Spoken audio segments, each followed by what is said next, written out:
Today's scripture comes from Matthew 2, verses 1 through 12. In the time of King Herod, after Jesus was born in Bethlehem of Judea, wise men from the east came to Jerusalem, asking, "Where is the child who has been born King of the Jews? For we observed his star at its rising, and have come to pay him homage." When King Herod heard this, he was frightened, and all Jerusalem with him. And calling together all the chief priests and scribes of the people, he inquired of them where the Messiah was to be born. They told him, "In Bethlehem of Judea, for so it has been written by the prophet. And you, Bethlehem, in the land of Judah, are by no means least among the rulers of Judah. For from you shall come a ruler, who is the shepherd, my people Israel." Then Herod secretly called for the wise men and learned from them the exact time when the star had appeared. Then he sent them to Bethlehem, saying, "Go and search diligently for the child, and when you have found him, bring me word, so that I may also go and pay him homage." When they had heard the king, they set out, and there ahead of them went the star that they had seen at its rising, until it stopped over the place where the child was. When they saw that the star had stopped, they were overwhelmed with joy. On entering the house, they saw the child with Mary his mother, and they knelt down and paid him homage. Then, opening their treasure chest, they offered him gifts of gold, frankincense, and myrrh. And having been warned in a dream not to return to Herod, they left for their own country by another road. May God add his blessing to his word. Some of you have asked about my special stoles that I have. This one is particularly special to me. My mom, at one point, got some fabric. On one side we have the wise men, on the other side we have the angels, and she found this fabric and she decided she was going to make stockings for her and my dad. I mean, this fabric probably sat in our house at least 10 years wanting to make these stockings. And so when I first got to my previous church, we had quite a few very gifted women who sewed, and I mentioned to my mom, I'm sure I could ask them to help, with the stockings. She said, no, I still want to make them myself. And then last Christmas, we had just done a workshop where we made t-shirt quilts. And so I was kind of learning how to sew, and so I asked the ladies if they could help me make my mom and my dad their Christmas stockings out of the wise men for my dad and the angels for my mom. And they took some of the scraps and they made this stole for me that they gave me on my last Sunday with them. So this is a stole that tells about my journey in ministry that really has led me now here to you all. So glad to be with you this morning. Will you go to God with me in prayer? God, may the words of my mouth and the meditations of all our hearts be acceptable in your sight, our rock and our Redeemer. Amen. Epiphany has always been an important holiday to me, and maybe it's because of its proximity to my birthday, which is Tuesday. Having a birthday 2 weeks after Christmas is the worst. The spring term of school usually begins on or around January 7th, so none of my friends or classmates or teachers have any warning that it's coming up. And sometimes gifts get combined. This is your Christmas and birthday present. Or some years they get forgotten about altogether. My due date, the day I was due, was actually New Year's Eve, so my parents wondered if I might be born early and be a Christmas baby. And then when Christmas came and went, my grandmother started to talk, my mom thought maybe a New Year's baby. And then when New Year's came and went, my grandmother said, well, maybe she'll be an Epiphany baby. And so my grandmother, in fact, does consider me an Epiphany baby because my mom went into labor on January 6th. And she, because of this, believed very firmly that my birthday fell within the Christmas season. We did not take Christmas decorations down until after my birthday. And of course, that year for Christmas, I really think there was the ulterior method of the fact that my grandmother had my first Christmas ornaments ready, waiting for me to be born. So I had to be there in that Christmas. Much like the way that my birthday often ends up after a busy Advent and Christmas season, Epiphany is a holiday that we approach without a lot of fanfare. We find ourselves already looking ahead to Ash Wednesday and Lent and Easter and the activities of the church year in the spring.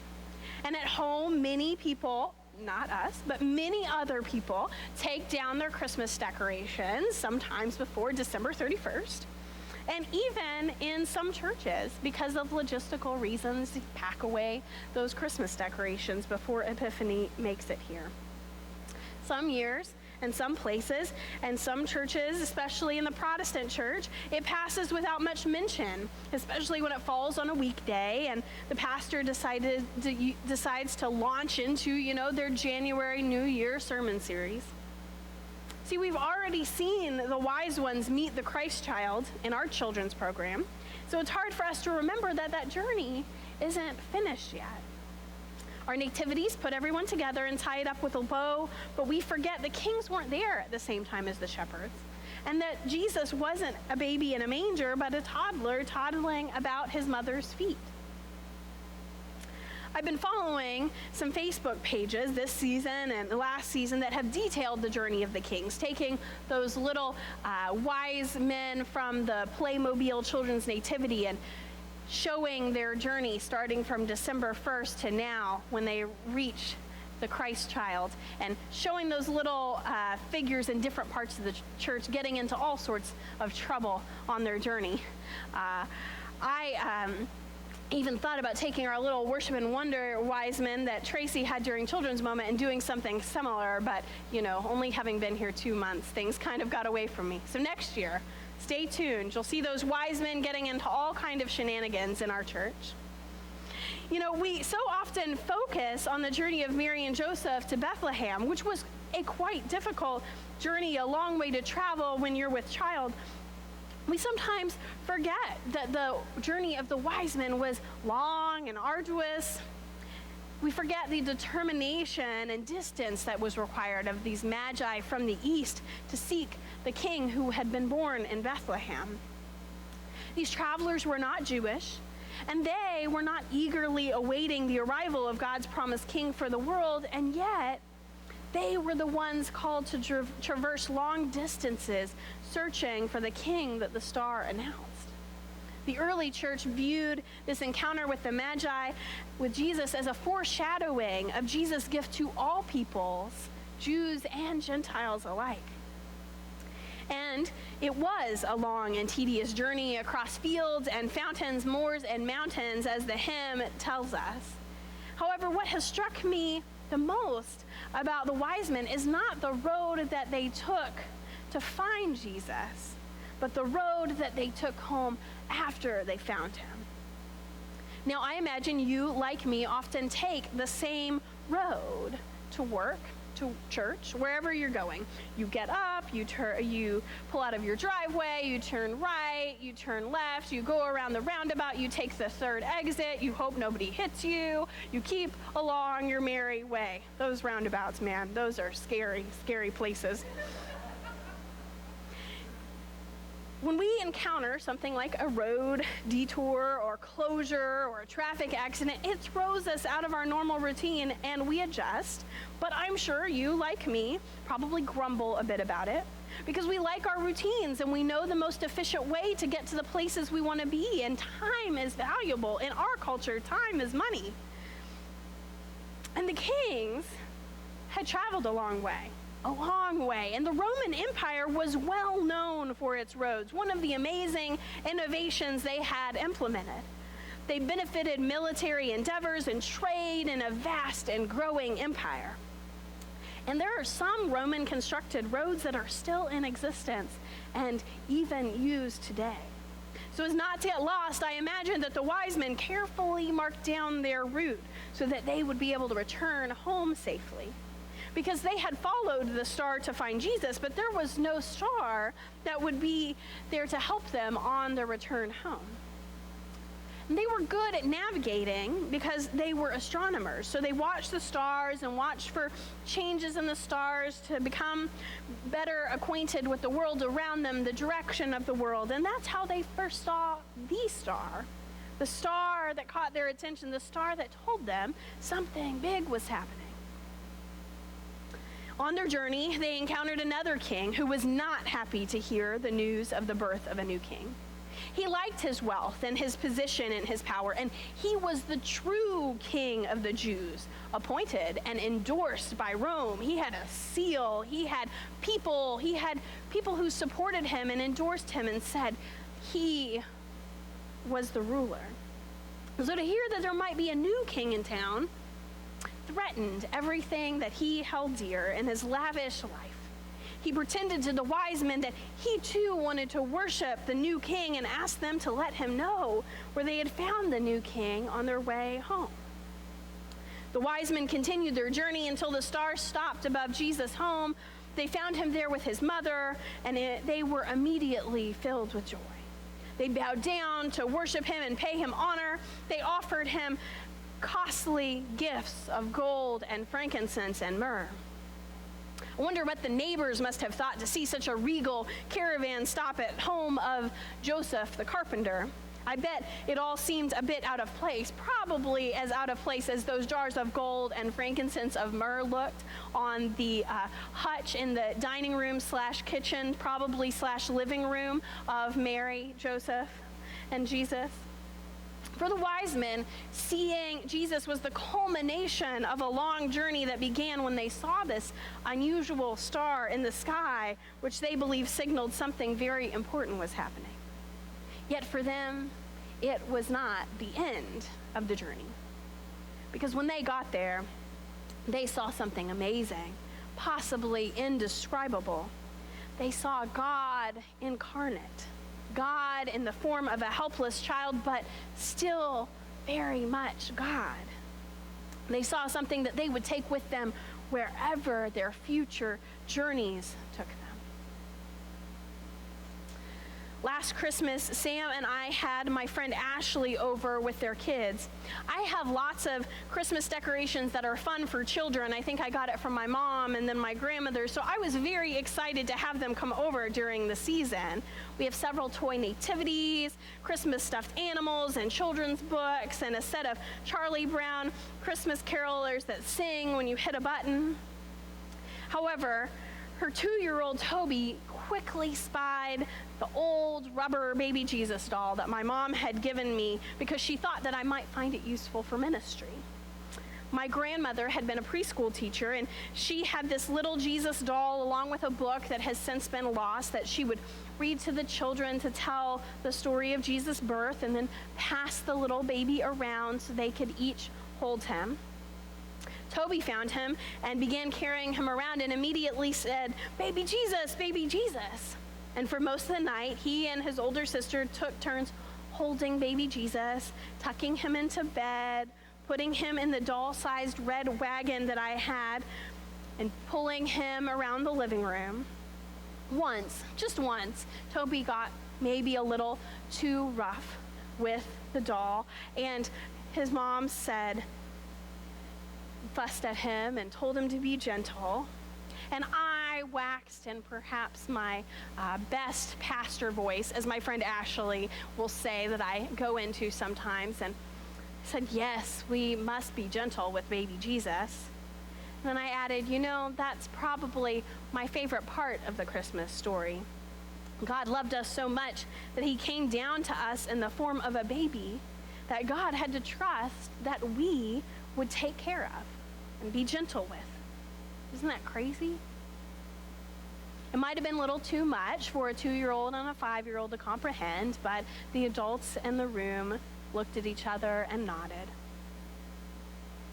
In the midst of a hurting world, in the midst of conflicts and disasters of today that those wise men could have never anticipated or even dreamed of, this is the part of the Christmas story that surprises me every year. When I peer into the manger, I remember that before God could save the world, God trusted that the world would save Jesus. As the wise men left, they went home by a different road because they had been warned in a dream that Herod's intentions in finding the baby were not like their own. For the Magi, the road home, the way that they came, led them through the heart of the Roman Empire. The heart of empire.